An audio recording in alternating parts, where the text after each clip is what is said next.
If you've been keeping an eye on the real estate market, you've probably seen the headlines, and they are all over the place, right?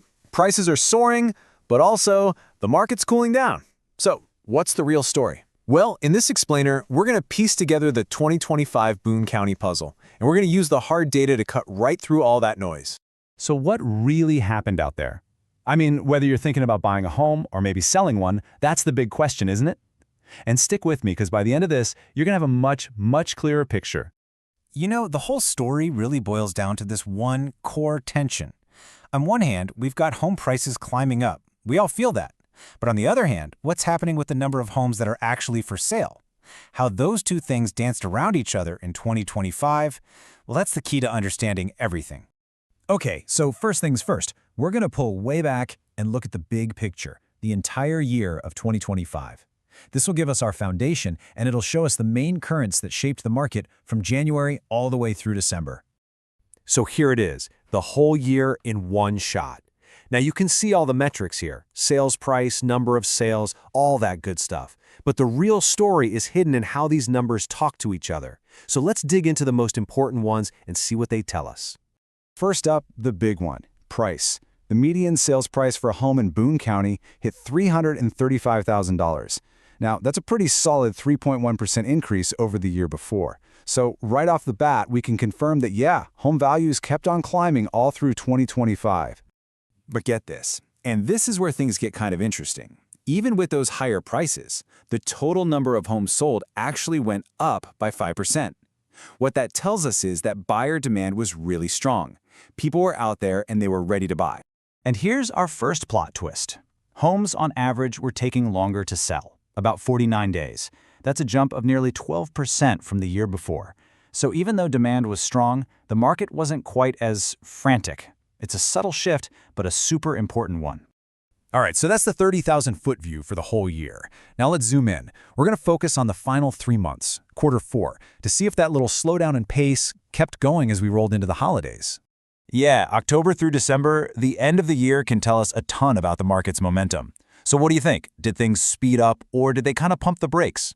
Whoa, check this out on the supply side. In the last quarter, the number of new homes even hitting the market dropped by over 11%.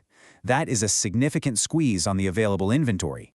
And look at this. That trend of homes sitting on the market a little longer, it got way more intense.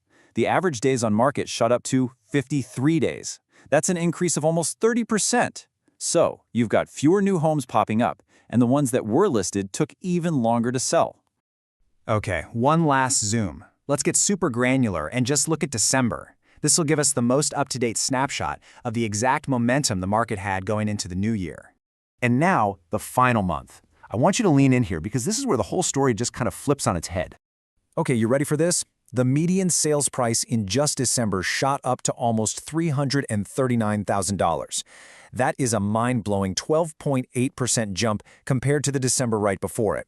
So after seeing a slower pace all year, bam, prices just exploded at the finish line. And here's the why behind that crazy price jump. While prices were spiking, the total number of homes for sale, the active inventory, was actually down. There were simply fewer and fewer homes for all those buyers to fight over.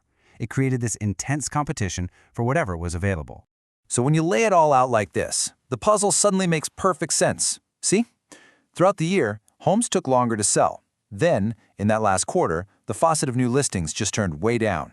And the result? A massive price surge in December. All because you had steady buyer demand competing for a shrinking pool of homes.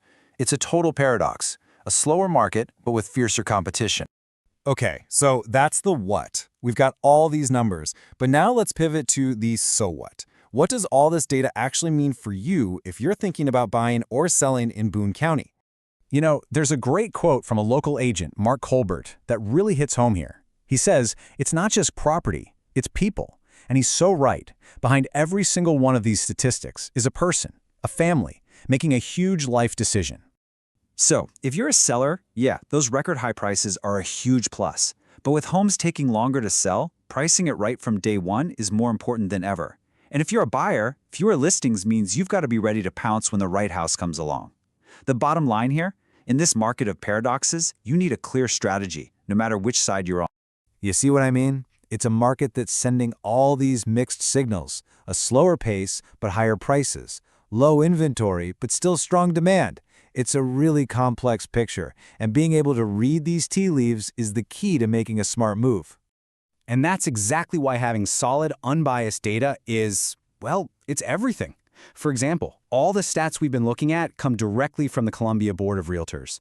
This is the raw material, the foundation for any clear-headed analysis of the market. So here we are back where we started. But now the picture is a whole lot clearer, right?